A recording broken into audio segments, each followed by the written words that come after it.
एक नई वीडियो के साथ आज मैं फिर हाजिर हूं। आपका होस्ट और दोस्त विक्रांत जोशी आपका स्वागत करता हूं मेरे रिव्यू मास्टर में, जिसमें हम लेके आते हैं की स्पेस और डिफेंस उसकी टॉप खबरें। यदि आपने इस चैनल को सब्सक्राइब नहीं किया हुआ तो अभी कर लीजिए और बेल आइकन को भी प्रेस कर दीजिए। यदि आप मुझे ट्विटर पर फॉलो करना चाहते हैं, लिंक डिस्क्रिप्शन में मिल जाएगा और स्क्रीन पर भी मिल जाएगा। अपनी सबसे पहली खबर की बात करेंगे तो भारतीय नेवी की तरफ से निकलकर सामने आ रही है। आपको पता है कि एक फ्रिगेट लॉन्च हुआ जो कि जीआरएससी के द्वारा बनाया जा रहा है। कोलकाता में इसकी लॉन्चिंग हुई और इसका नाम आईएनएस हिमगिरी रखा गया है और 3 इस प्रकार के जीआरएससी के द्वारा फ्रिगेट्स बनाने हैं जो कि शिवालिक क्लास के ही फ्रिगेट्स हैं। तो इसके लॉन्चिंग में हमारे CDS chief of defence staff Bipin Rawat ji पहुंचे थे, जनरल बिपिन रावत जी पहुंचे थे और उनके द्वारा पत्रकारों के साथ बात करने में जो सबसे महत्वपूर्ण मुद्दा यह था कि एयरक्राफ्ट कैरियर लेना चाहिए या सबमरीन लेना चाहिए। इस चीज पर उनका वक्तव्य निकलकर सामने आया है। उन्होंने ये कहा है कि ये देखा जाएगा कि नेवी को किस चीज को इस्तेमाल करने में ज्यादा फायदा होने वाला है।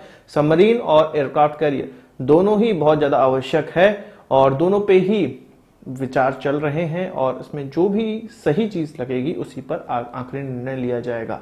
उनका यह भी कहना था कि जो हमारे देश के जितने भी द्वीप समूह हैं वो काफी दूर दूर हैं और उनसे काफी अच्छे से हमारे देश की सीमाओं की रक्षा हो सकती है। यदि नेवी को एयर पावर चाहिए तो इन द्वीप्स पे अपने एयरक्राफ्ट तैनात कर सकती हैं। इस चीज पर भी विचार किया जा रहा है, यानी कि जो कई जानकारों का यह कहना था कि एयरक्राफ्ट कैरियर की जगह हमें जो आइलैंड है उनका इस्तेमाल एयरक्राफ्ट कैरियर की तरह करना चाहिए, फिक्स्ड एयरक्राफ्ट कैरियर की तरह करना चाहिए। वहां से नेवी प्लेन अपने उड़ा सकती है, एयरक्राफ्ट उड़ा सकती है और सीमाओं पर नजर रख सकती है।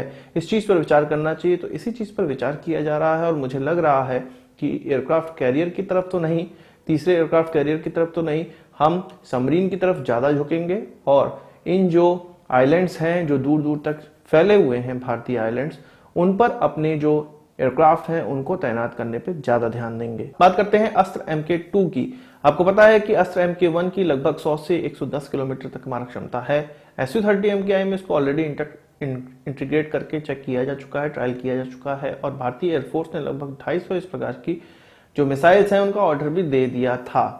अब यह खबर निकलकर सामने आ रही है कि MK2 पर काम किया जा रहा है जिसकी मारक क्षमता 160 किलोमीटर होने वाली है, पर इस मिसाइल को टेस्ट करने का लक्ष्य अभी हासिल नहीं हो पाएगा। मई 2022 में एक समय अवधि रखी गई है कि हम उस समय तक इसका ट्रायल कर सकते हैं। इसके अलावा अस्त्र MK1 को जिसकी मारक क्षमता 110 किलोमीटर की है उसको MiG-29 और तेजस दोनों में ही लगाने का प्रयास किया जा रहा है, इंटीग्रेट किया जा रहा है। अगले साल तक इसका ट्रायल भी स्टार्ट हो जाएगा। मैंने आपको बताया था कि एयरफोर्स अस्त्र मिसाइल को ही एक स्टैंडर्ड बनाना चाह रही है। जितने भी रशियन एयरक्राफ्ट हैं या भारतीय एयरक्राफ्ट हैं ओरिजिन के, उनमें इस प्रकार के मिसाइलों का इस्तेमाल किया जाएगा।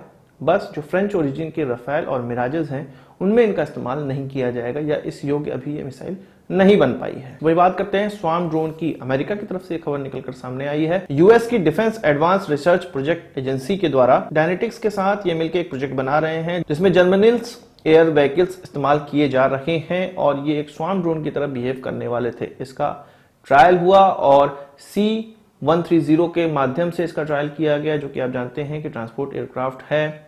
इन स्वार्म ड्रोन्स को 3 इस प्रकार के स्वार्म ड्रोन इसमें इस्तेमाल किए जा रहे थे इस ट्रायल में, जिनको X-61A के नाम से जाना जाता है। असल में स्वार्म ड्रोन्स को C-130 के द्वारा लॉन्च किया गया और इनको उसी के अंदर लैंडिंग करनी थी। लैंडिंग ये नहीं कर सकते हैं, इसलिए एक प्रोब निकलता C-130 से और उसमें इसको अटैच करके इसको अंदर खींचा जाना था। ये जो ड्रोन्स हैं इस प्रोब के पास तो पहुंचे पर इसमें फिक्स नहीं हो सके क्योंकि टर्बुलेंस बहुत ज्यादा था।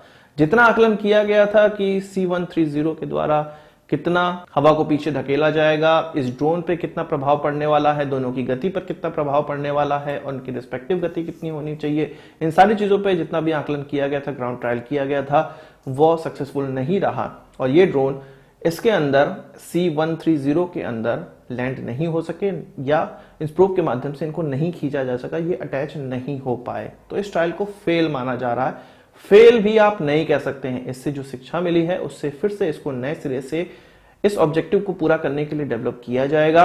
डायनेटिक्स के द्वारा इस प्रकार के जो स्वार्म ड्रोन हैं वो 2019 में लॉन्च किए गए थे, नवंबर में सबसे पहली बार, और इसमें तब इसके छोटे मोटे ग्राउंड ट्रायल किए गए थे और अब जाके इसका बड़ा ट्रायल होने वाला था और जो कि थोड़ा अनसक्सेसफुल रहा है। यूएस की जो रिक्वायरमेंट है वो ये है कि 4 इस प्रकार के ड्रोन 30 मिनट के अंदर लॉन्च करने हैं और उनको वापस लेना है। इतनी कैपेबिलिटी जिस स्वार्म ड्रोन में होगी वो उनके लिए पास माना जाएगा। अभी ये नहीं है कि यूएस के लिए सारे दरवाजे बंद हो गए हैं। जनरल एटॉमिक्स के द्वारा भी अपने स्वान ड्रोन सामने रखे गए हैं, जिनको स्पैरो हॉक के नाम से जाना जाता है, और इनकी जो मदरशिप होगी यानी कि मदर एयरक्राफ्ट होगा वो भी ड्रोन है, जो कि प्रेडिएटर या सी गार्डियन ड्रोन ही है। उसका एक बड़ा वेरिएंट आप मान सकते हैं। बात करते हैं इल्बिट की। एथोस जो इसका आर्टिलरी गन है उसको भारत खरीद रहा है, और 1500 से ज्यादा इस प्रकार के आर्टिलरी गन भारत खरीदते हैं, और ये अभी क्लियर नहीं हो पाया है और इसका कॉन्ट्रैक्ट अभी साइन नहीं हुआ है कि इसको हम खरीदेंगे ही या नहीं। पर इल्बिट को L1 घोषित कर दिया गया था। इस इजरायली कंपनी से हम अगर लेना होगा आर्टिलरी गन तो इस इजरायली कंपनी से हम आर्टिलरी गन लेंगे। ATAGS और एथोस में ही संशय बना हुआ है भारतीय आर्मी को किसका ऑर्डर सबसे पहले दिया जाए, क्योंकि जो ATAGS है जो कि भारत की बनी हुई एडवांस्ड आर्टिलरी गन है वो काफी सस्ती है इस इजरायली गन के अगर रिस्पेक्टिव में बात की जाए। तो इल्बिट ने एक और प्रस्ताव डिफेंस मिनिस्ट्री के सामने रखा है और एक लेटर लिखा है। उसमें कहा है कि 70% इसमें इंडिजिनस कंपोनेंट का इस्तेमाल किया जाएगा या 70% इसको इंडिजिनस रखा जाएगा। एक्चुअल में डिफेंस मिनिस्ट्री की जो रिक्वायरमेंट थी इल्बिट से वो यह थी कि इन 1580 गन्स में से 400 गन्स इसराइल से आनी चाहिए, इसके अलावा 1180 गन भारत में ही बनी होनी चाहिए, जिसमें से भारत में जो बनने वाली गन है उसमें 50% भारतीय कंपोनेंट या भारतीय पैसा या भारत में इन्वेस्टमेंट होना चाहिए। पर अब इल्बिट इससे एक और कदम आगे बढ़ रहा है और 70% का ऑफर भारत के सामने रख रहा है, ताकि भारत ATAGS को भूल के इस इल्बिट के गन को या इजरायली गन को प्रेफरेंस दे। आगे क्या होना है ये डिफेंस मिनिस्ट्री और हमारी आर्मी डिसाइड करेगी। वही बात करते हैं लिथियम आयन बैटरीज की, जिसको कि सबमरीन में इस्तेमाल किया जाना है। दुनिया की जो बेहतरीन नेवीज हैं, जो कि अग्रणी नेवीज हैं, वो अपने सबमरीन्स में कन्वेंशनल बैटरीज के जगह लिथियम आयन बैटरीज का इस्तेमाल करना चाहती हैं, जो कि एयर इंडिपेंडेंट प्रोपल्सन में इस्तेमाल होंगे। अभी तक केवल जापान ने इस प्रकार की चीज की है, साउथ कोरिया भी इस दिशा में बढ़ रहा है। भारत ने भी RFI जारी की है कि इस प्रकार की बैटरी का क्या स्पेसिफिकेशन हो सकता है, कौन कौन इच्छुक कंपनियां हैं वो अपने स्पेसिफिकेशन बता सकती हैं। यानी कि भारत भी अब ये डिसाइड कर चुका है कि अगर एयर इंडिपेंडेंट प्रोपल्सन का इस्तेमाल हमारी सबमरीन्स में होना है, जो कि अभी तक नहीं हो रहा है, स्कॉर्पियन क्लास सबमरीन में भी वो अभी तक नहीं लग पाया है और 5 से 6 सालों के अंदर ये लगेगा, तो इसमें लिथियम आयन बैटरी का इस्तेमाल अगर कर लिया जाए तो ज्यादा बेहतर होगा।